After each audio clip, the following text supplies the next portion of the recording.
xigeen maxamed xasan maxamed taliya ogolow inaa gabay soo jeediyo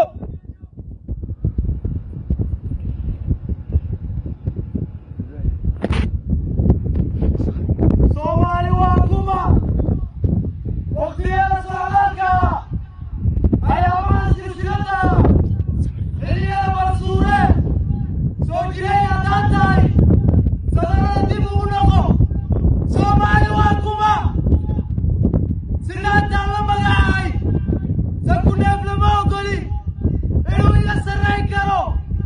hadda garasho sagaldaan sooriya ruuxu uma dhigo soomaali baan ahay inkastoo saboolahay haddana waan sariigtaa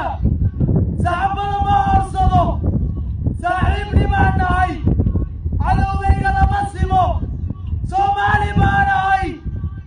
nabadaan u sahashaa colaadaan ka salalaa soo ma jeesto goobaha ninka nabarka soo sida gacantiisa kama sugo soomaali baan ahay